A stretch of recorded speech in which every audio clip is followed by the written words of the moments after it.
Now, as I was trying to suggest last week,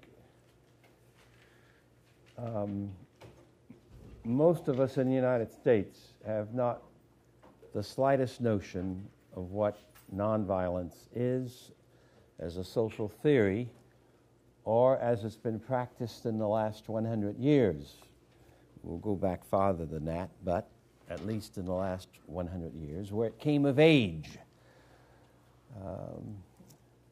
as the most practical way to bring about change, if you want change on the behalf of people. That if you want a little more justice, a little more openness and freedom, more access for people, if you want a more democratic society, if you want a better community in terms of solving problems, living with some degree of harmony, not in a utopian sense, but with the sense that there are issues that have to be resolved always. As long as we are human beings, there will be issues we have to face, and that issues that we can resolve. And if you want that sort of change, then nonviolence as a political science, as a social theory, is the only practical way that can happen. The way in which certain groups of people, especially younger people, talk about revolution, and meaning by that a violent overthrow or upheaval, the way the militia groups in the United States talk about being prepared to fight the government with their own training, much of the training that goes on out in the forest in Michigan, or Texas, or Colorado, and other places in the country. You cannot have thought through very deeply the issue of what it is you'd like to have as a future, and you cannot have thought out very much about any kind of change on behalf of your society. So I want to want to sort of insist that we really grapple with this and talk about it. So I want to invite everyone to spend a portion of their time thinking about how, in this large place, you can find a way of examining the issues and talking about it and sharing it with the rest of the class. So if you have not found a voice for contradicting your professor or teaching the person who's teaching what you know, or raising questions that challenge what you've heard in class or what you've read in the books, I want to invite you right now to begin thinking about that. And it is not that difficult to have a discussion in a place this size. We don't have microphones and all of that, but one of the ways in which I at least have found this to be possible is if you think in terms of all the folk who are in the room, and then if you think in terms of maybe standing up and talking, perhaps changing your body style, changing your posture rather, facing as many of the people as you can face, so that those who may not hear well can read your lips from a distance maybe. But it is not that difficult. Certainly folk, in my judgment, who are in the university and who intend to become, as you will be, leaders in your home, in your community, in a variety of organizations to which you belong, or at least active participants, then I think if you have not started to work on this for yourself, then this might be a good class to do it.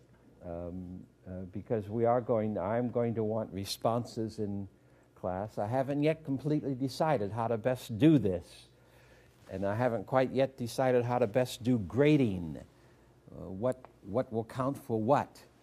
But I think that in the learning process, the give and take, the raising of questions, the being willing to be a little bit embarrassed if necessary to get on your feet and say something, and not being too timid to ask perhaps the thing that is most troubling you or most troubling about what you have read, about what you have heard, that has to be, that needs to become a model, and here it has to become something, I think, which each of us must learn to do. Now, I tried to say last week that all of us grow up in a society of massive culture, and we're going to do some talking, a massive violence, and I want to do some talking about that this evening. So I threw some terms on you and definitions last week. Violence, nonviolence, racism, sexism,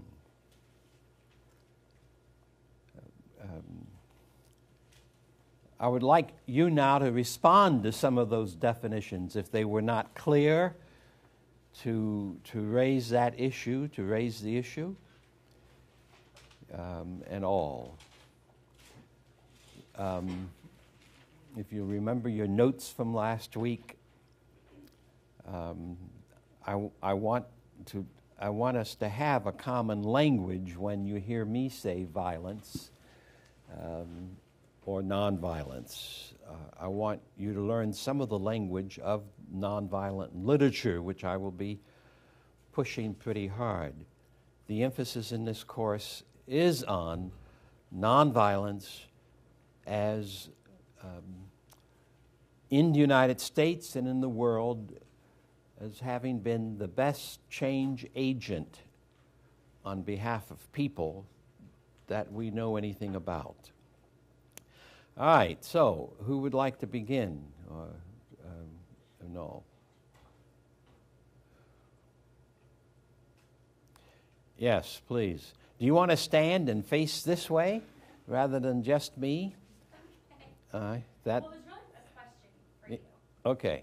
I was just thinking about when you were discussing the issue of racism as an institutional term. Yes, right. And how you were saying it doesn't really affect you, individual racism doesn't really affect you, it's the public and institutional term. Right. But do you think that we can eliminate the institutional type of racism, the general, all-over institutional type, without eliminating individual racism? Because I feel like if individual racism remains, it's impossible. Yeah, it's good. Yeah, how do the two connect, and can you eradicate the one without the other?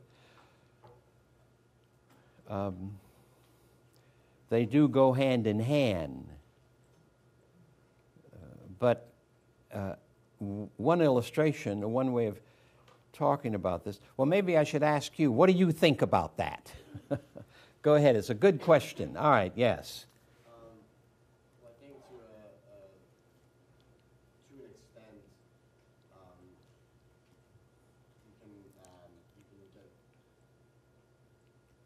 rid of the institutional kind and still have the human kind, the individual kind.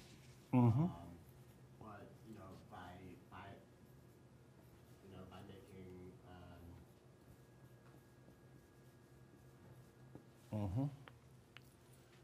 laws, the courts, that kind of thing. But there will always be some kind of institutional, in hiring.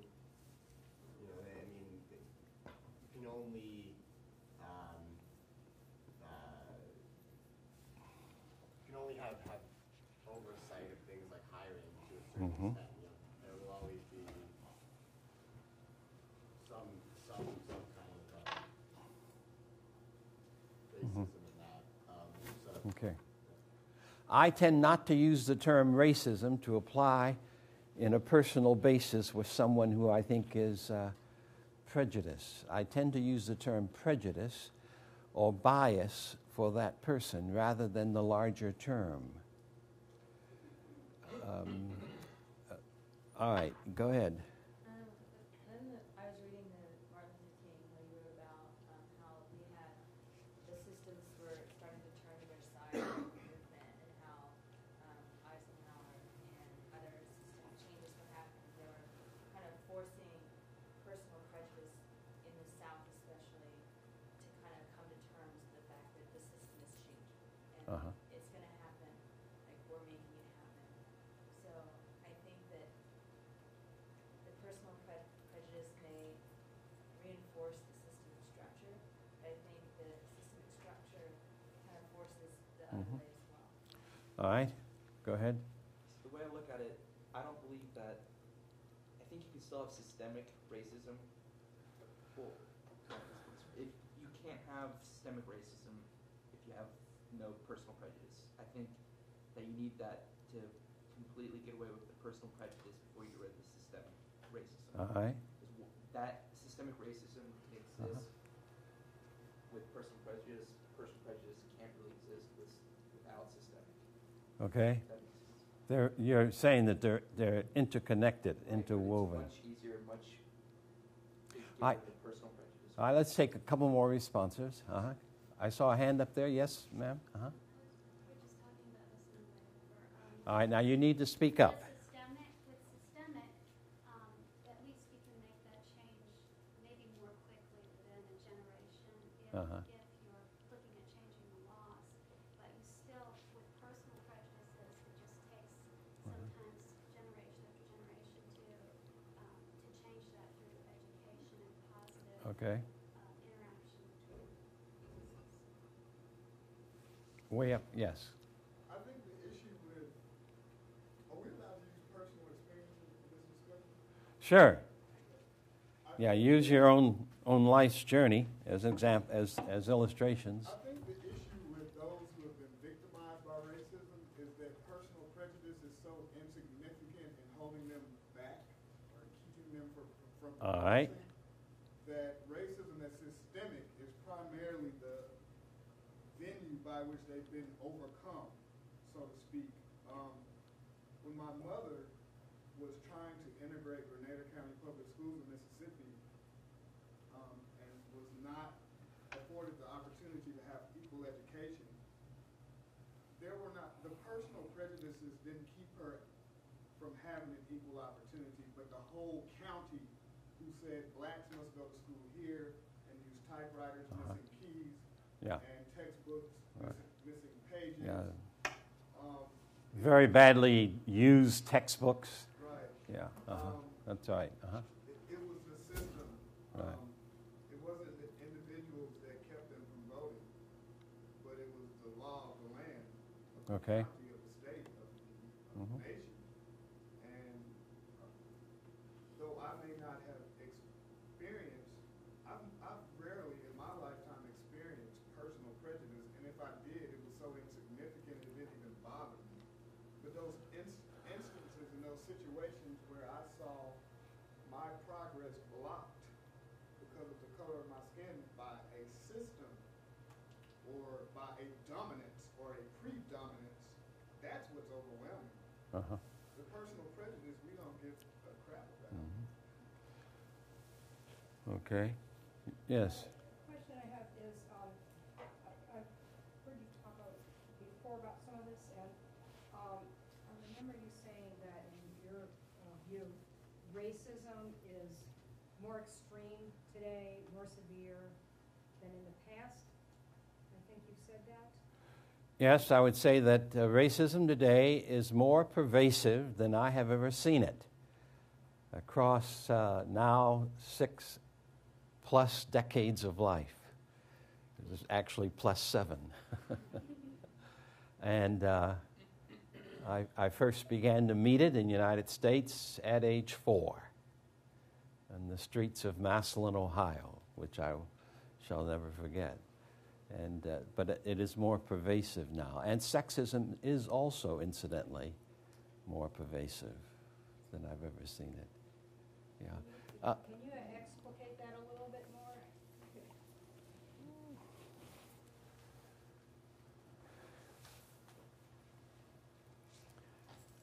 Maybe one of the ways to get at this issue is to raise the question, how did we become a racist society? Did we inherit this, or have we basically inherited it because of institutions? Where did racism receive its major impetus, its major feeding into the American scene? Now, I think the answer to my own question is this,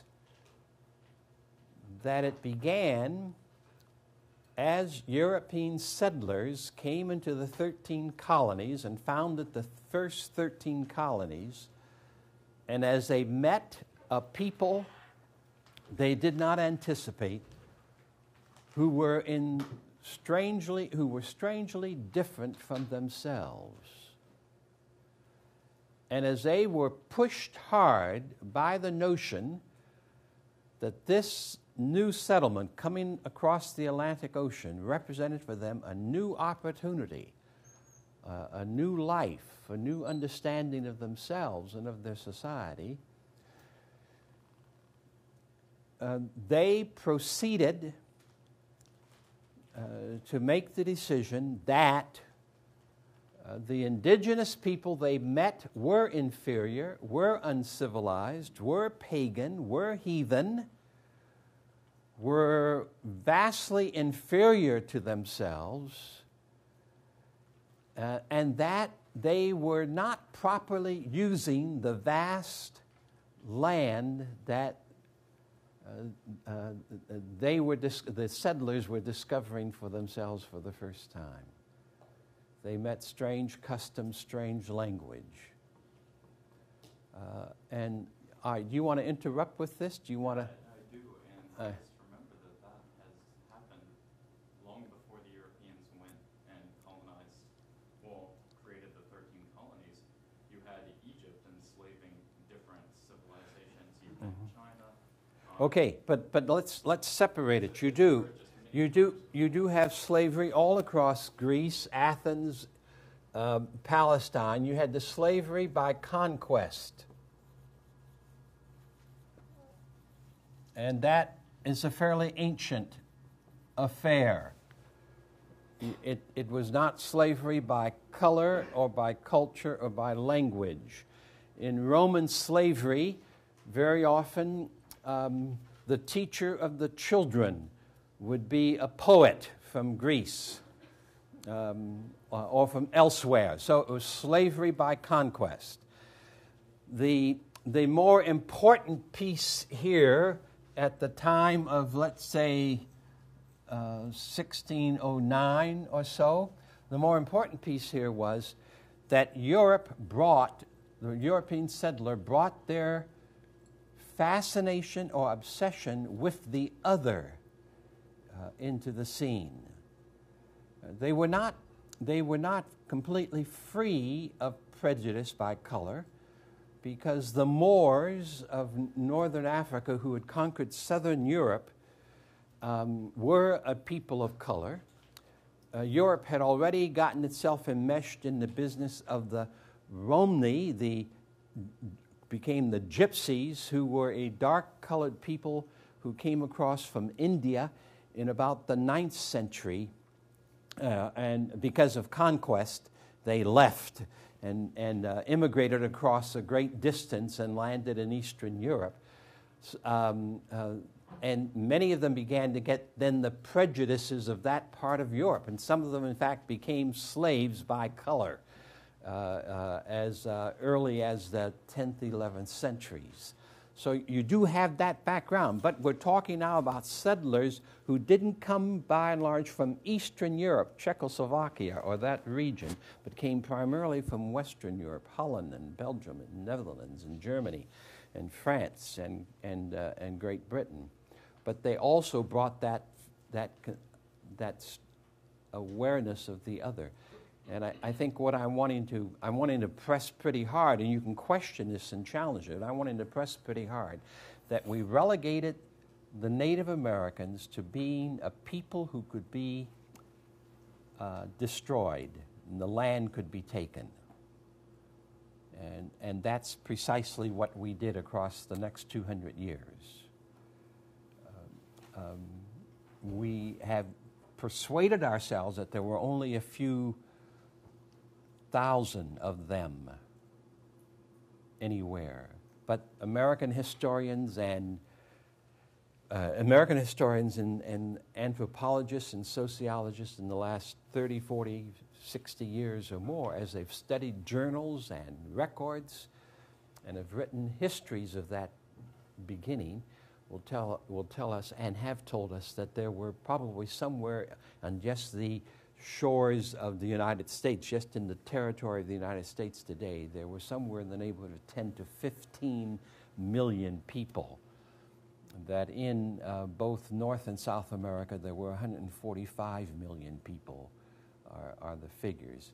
As Native Americans become scholars and dig into their own past and their own culture, both in the North and South America, they are correcting some of the mythologies that we have about who we met here in the 17th century.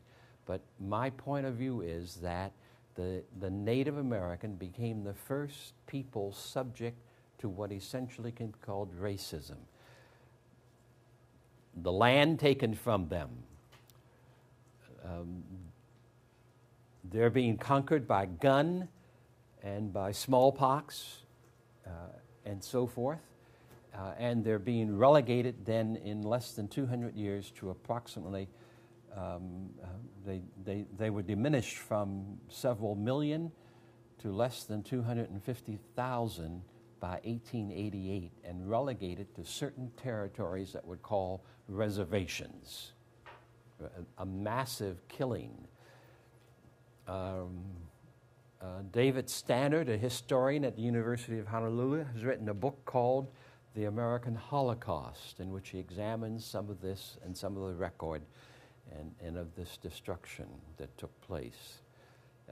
And what I'm claiming is that we began to put into place some of the mythologies about the Indian that relegated the Indian to an inferior position in the United States. The only good Indian is a dead Indian. That did not start in relationship to black people and the slave. That started in relationship to the Native American. Yes, ma'am. Can you make the argument of colonialism in general?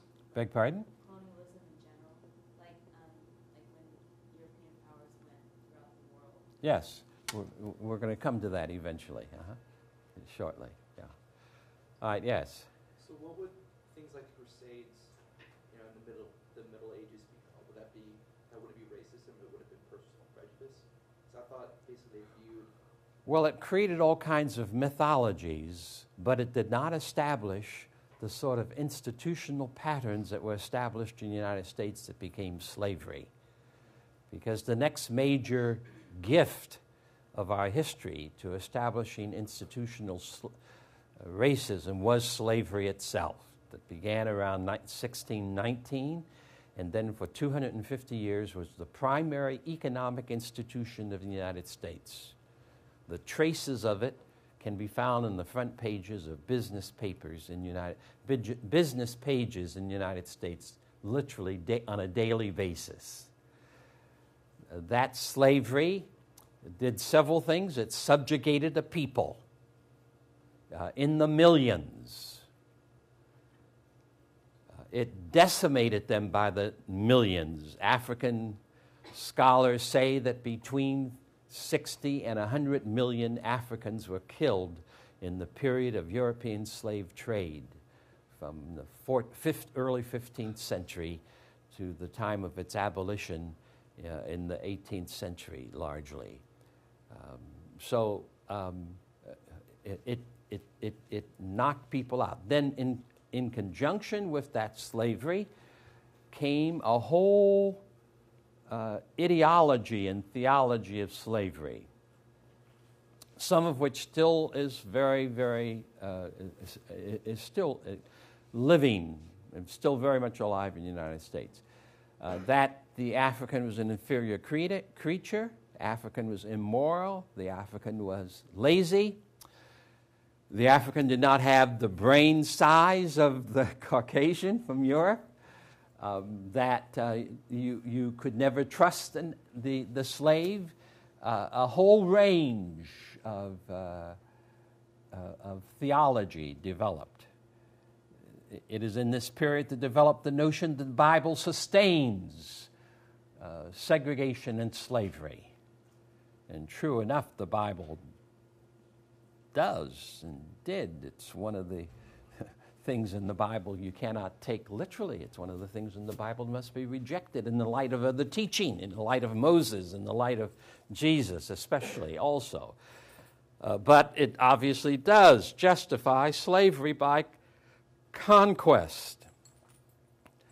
But in any case, you established the prejudice, became a national ideology.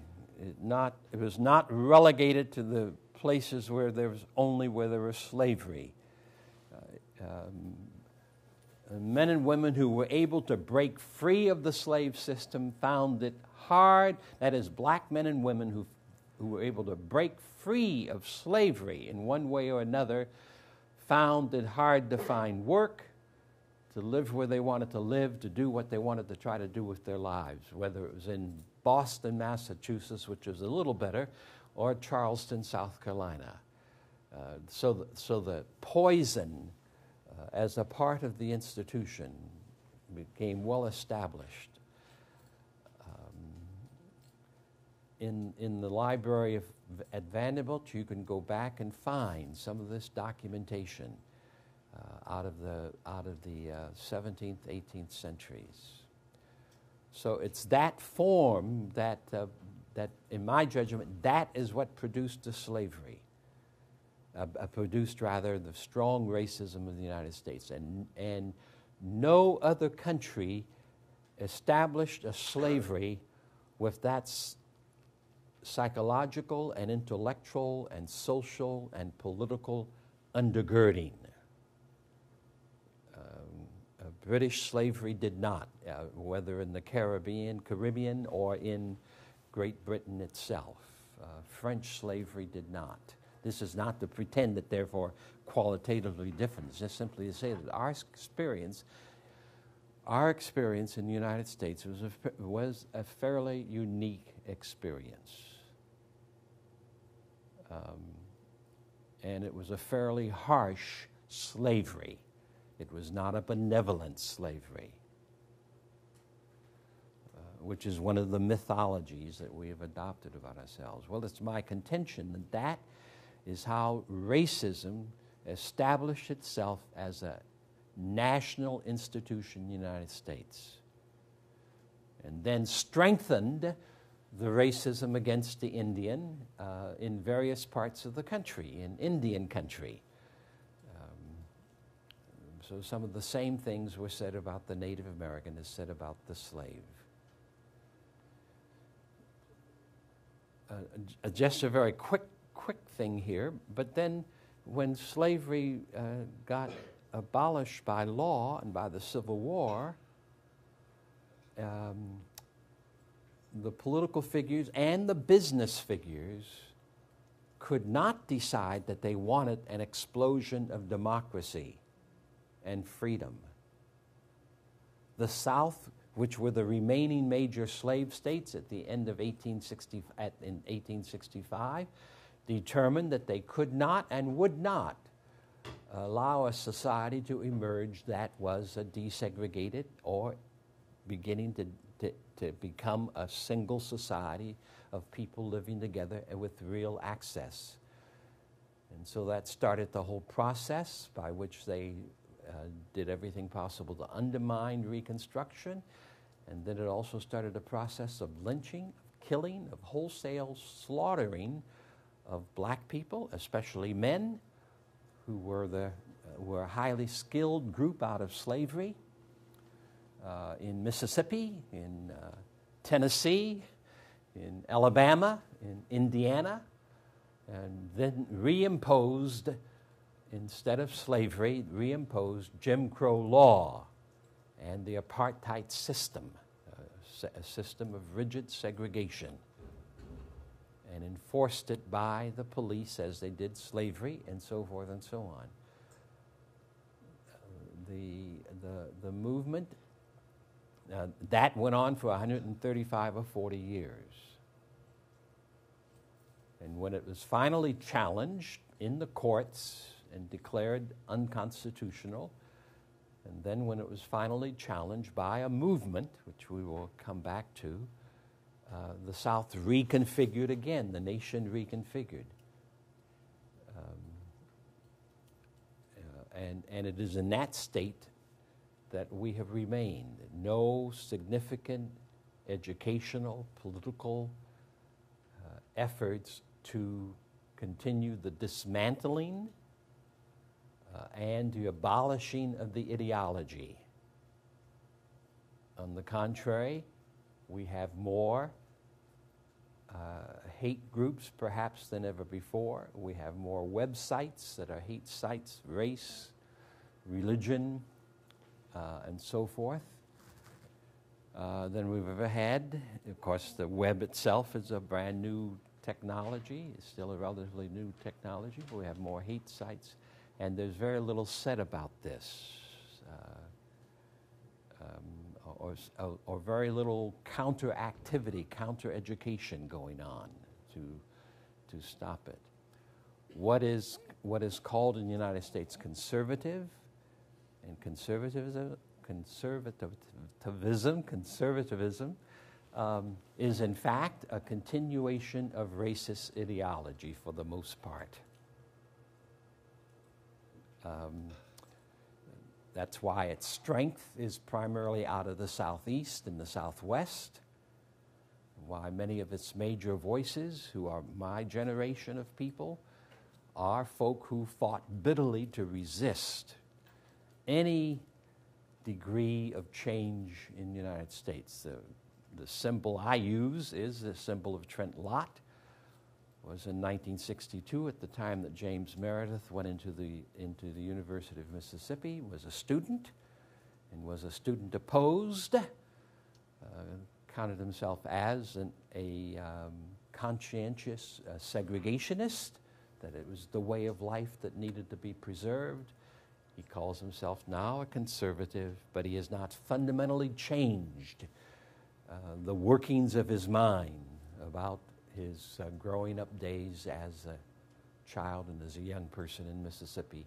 And he's an example of what conservatism has meant. Some of the major protagonists of that conservative position, like Pat Robinson, as another example, James Kennedy of Florida, are men who were contemporary with me and who called the movement of which I was a part a communist movement.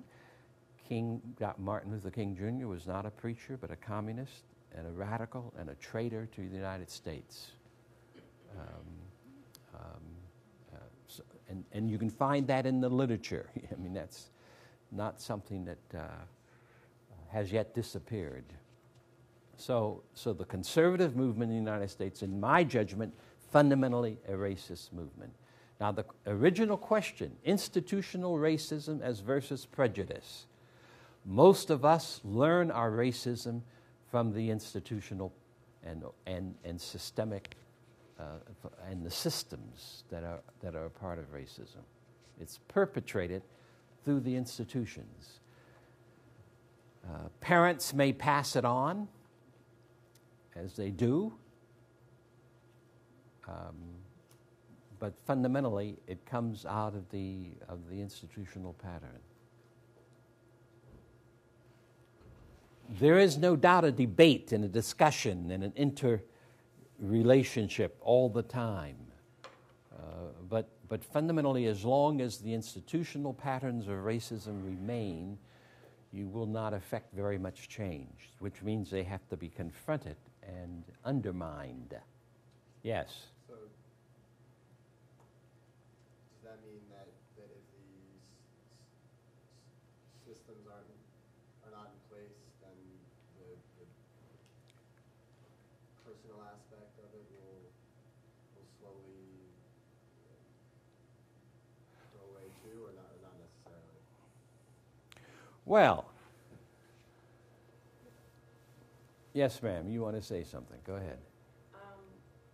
I might have like a full, like, perfect answer for that, but an example of that is like in the education system, how we have division between like I guess prejudice in the school systems, and there was a research project that stated that if institutional racism was taken away from the school system and people were like forced to integrate, it might be work at first, but eventually like you learn to go to school together, then you learn to live around each other, then eventually you learn how to get along, and so in turn it may help race relations overall. Okay, yes. I just wondering how you battle some of these things. Like I know in where I'm from, there are a lot of like push on like government levels with business, like for more women's rights. Around what? More push on like for businesses to Uh-huh. allow, like maternity leave, not like maternity leave, but like paternity leave, other rights for women. Yeah. Daycare that's Mm-hmm. maybe subsidized, Right. something like that. But then you have a lot of women's groups that are also fighting like the feminist movement. So how do you? And then the same thing with like some like racism as like school policies and education, the public Yeah, education uh-huh. system. How there may be some groups that are claiming like no, we want to privatize it. So how do you battle like the groups that are within the? You know what I'm saying? Like All right. women's groups Yeah. who fight for. Like, Yeah, women's groups that fight for what they call feminism and resist things like maternity leave and resist the accessibility of abortion and so forth and so on. Yeah, well, it's like Thomas Sowell in the Tennessean and Clarence Thomas of the Supreme Court. You don't get all people of any single group who are aware of what is beneficial for the whole group or what is beneficial for the nation. A part of the question that has to be asked here is, and this isn't a question that has public weight, but is it to the benefit of the nation to have women in comparable work to men, but who make 71 or 73 cents on the dollar? Is that thing? When you do not have access for lots of folk who are children in your society, are you shutting out the future Einsteins, the future creative people? How many of them are you closing down? By not making certain that Head Start and kindergarten is accessible to all the children of the United States. How much damage do you do yourself on the potential for your society if all do not have access? If it's limited access, and it is limited access. Yes. I wanted to disagree with your view on conservatism, especially in the last 10 to 15 years. I feel like most of what's driven the conservative movement, the kind of conservative revival. Yeah. These last midterm elections are a little different, but it's mainly been in my opinion, religious issues like Hotbutton issues like abortion and gay marriage and things like that really refueled this conservative movement that's kind of hijacked religion, in my opinion, as opposed to the racist continuation.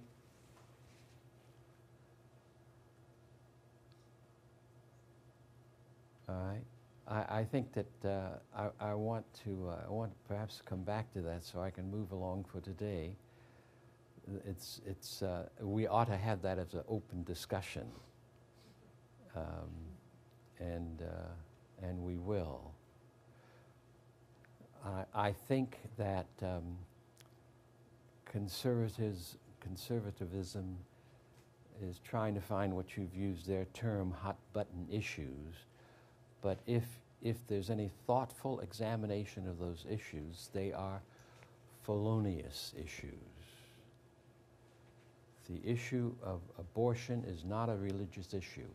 Abortion is not mentioned in the Bible. Though I've heard, huh? I was just going to say, in light of what the Conservative Party has tried to do, using those issues in a religious way. Yeah, they have. In a perverse way. They have. That is correct. They have sought to use such issues. Abortion is fundamentally about the issue of whether or not women have been created equal with male. Whether or not from the beginning. Now, the Declaration of Independence says that it is self-evident that all are created equal, that all are endowed by the Creator with certain inalienable rights, that among these are life, liberty, and the pursuit of happiness. Now, so the big issue in the United States still is, does that include females? If it includes female, then women have the responsibility from creation of bearing the children, which means that creation designated them as having moral ability to handle that matter fully in the light of themselves and in the light of their families. And the anti-abortion forces are fundamentally saying that ain't so. Women are not moral agents in the sight of God. They are to be commanded by the law, by government, and by the male. The Southern Baptist Convention, the largest Protestant convention in the United States, insists that the woman is secondary to the husband. This is their doctrine. I don't know if you know that, but it's there. The Vatican and Roman Catholic thought maintains that while they say women and men are equal, however, women are a special species. They cannot be priests. They cannot have equal status in the church. The Church of God in Christ, a Pentecostalist group, speaks of the headship of the male. This is what they teach their engaged couples, and it's what they teach as the doctrine of their church, so that women are to follow the leadership of the man in family and marriage and church affairs. So the abortion issue is a way of not facing the issue of the equality that the Declaration of Independence declares. And I think people on the other side of the coin of that have been somewhat cowardly because they've not called a spade a spade. If you follow the anti-abortion issue, you will see that much of us is led by men, clergy and others. It's not. The major organizations are headed by males, which I think is suspicious of what it's about. So, but you're right. They use it as a way of confusing the issues. But you do not hear any conservative talking about, let us have an educational system in which every child gets access across the country, no matter where they live. You do not hear them talking about universal health care includes all 300 million people of this land. You hear them like a Thomas Sowell, and who I'm reading for the first time in the Tennessean. You hear Thomas Sowell, for example, talking about poverty being intractable, and homelessness in part being the responsibility of the homeless. So you do not hear them talking about, here's a problem and the problem can be solved. Let's work to solve it and resolve it and move our country a little more in the direction of our historical documents. I didn't mean to get distracted in this fashion, but is it institutional or personal? The personal views of prejudice and fear or bigotry hurt you, but what hurts most people in the United States are not somebody's personal views. They are the institutional patterns in corporations and institutions, in Congress, in the United States, in the media, in the criminal justice system, in the courts, that does most of the hurting, most of the killing. So I want to move us here to a couple other issues in relationship to violence, of what we can call behavioral violence and or structural violence in the United States. Now, behavioral violence is the story of Mrs. Winkler on the front page today and this week, because she's appearing. You know this name? Mrs. Winkler is a young woman who was married to a minister here in Tennessee. Someone tell me the city. I didn't plan to bring this up, huh? Where? Selma? Selmer, Tennessee? Where is that? It's in West Tennessee. Oh, it's in West Tennessee. Selmer. All right. And she killed her husband. She maintains that this was because of the constant abuse that she took in the household. She apparently is going to appear on Oprah or something like that. So it's on the front pages. The family of the murder victim of the husband is protesting it. So that's why it was on the front page of the New Tennessean today. Again, her way of handling complicated, perplexing personal scene is what is called by many of us behavioral violence. It is what the newspapers and the TV reports constantly begin with. You find this always on the front pages, behavioral page. It is usually a single person, however perplexing their life is, using violence to try to change it or to correct it. And they more often than not use violence as a desperate last gasp. They've reached such a level of despair, of shame, and guilt because they're in the situation they're in that they see no way out except to destroy another person. This is behavioral violence. Pacman Jones would be another example of it. The suspended Titan football player. I'm not claiming that he's engaged in any violence. That hasn't happened, but apparently he lets it hang out at nightclubs and other places, and is thereby, accused and has been arrested several times as a consequence of it. That is behavioral violence. It is one person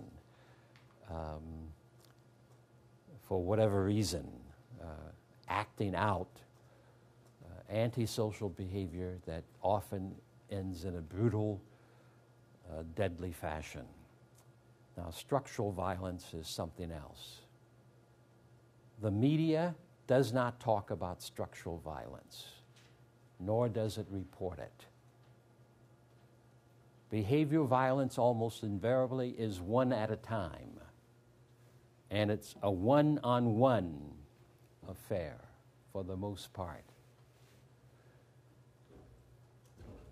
It's oftentimes, you find it in domestic violence, you find it in the problems of robbery and so forth and so on. It is one-on-one. Structural violence is the product of the institutions and the structures and the procedures that destroy. And not because of individual responsibility, as some people want to say. As an illustration, in the world today, some 23,000 babies die in the first year of life around the world. Daily. I think the figure is much greater than that, but that's what the World Health Organization and a number of governmental groups claim. 23,000 a day in the first year of life. That's structural violence. That number has steadily increased in the last 4 decades. In the United States, it's 200 infants in the first 12 months of life daily.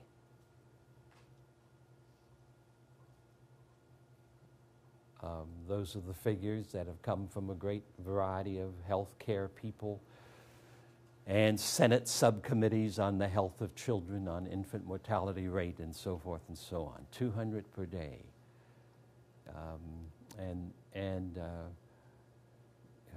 It happens to all over the country. Yes, ma'am. Could something such as an immigrant come in into U.S. waters, the Coast Guard catching them and sending them back? I can't hear you. If an immigrant comes, let's say from Cuba, and they're caught in U.S. waters, and the Coast Guard sends them back to Cuba knowing that the sentence will most likely be death, can that be considered structural violence as well? Structural. People who are coming in from Cuba are sent back. And they're sent back, but the U.S. government knows that they're going to be sentenced to death when they go back. Is that considered structural violence? It is part of foreign policy of one kind, but it's not the structural violence that I'm talking about. And I don't think that's quite true. When did that change? Most of the time, people coming in from Cuba, fleeing on their own, get welcomed and not sent back unless the Coast Guard blocks them before they get close to the shore, 90 miles away. It's the people from Haiti that if they come, they're shipped back immediately, and death is much more the path that they will jail and death in Haiti, but not with Cuba, because our beg pardon? Cubans have to touch American soil. They catch them in the waters there. Yeah, the Coast Guard stops them before they get here, and turn the ships around. That's, I think, I haven't read about this recently, but I know that's been the pattern for a number of years. All right, structural violence.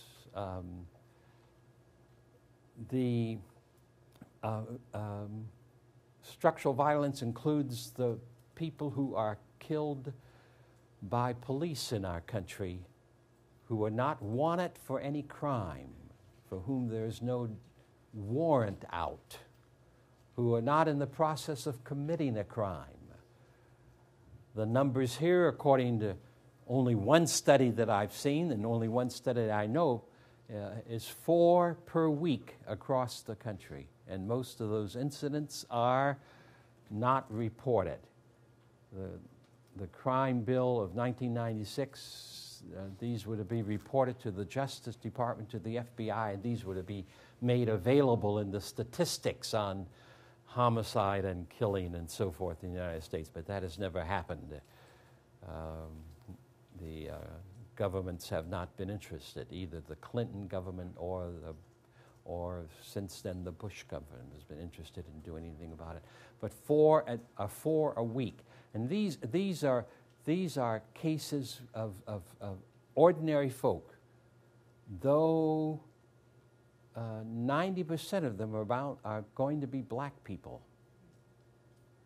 And these people range in age from 13 months to 79 years of age. And as I say, they have no weapon on them. 13-month-old girl that was shot in Los Angeles in July of 2006, as an example. They have no weapons on them. There's no warrant for them. They're not committing a crime. They were not committing a crime at the time, but they nevertheless end up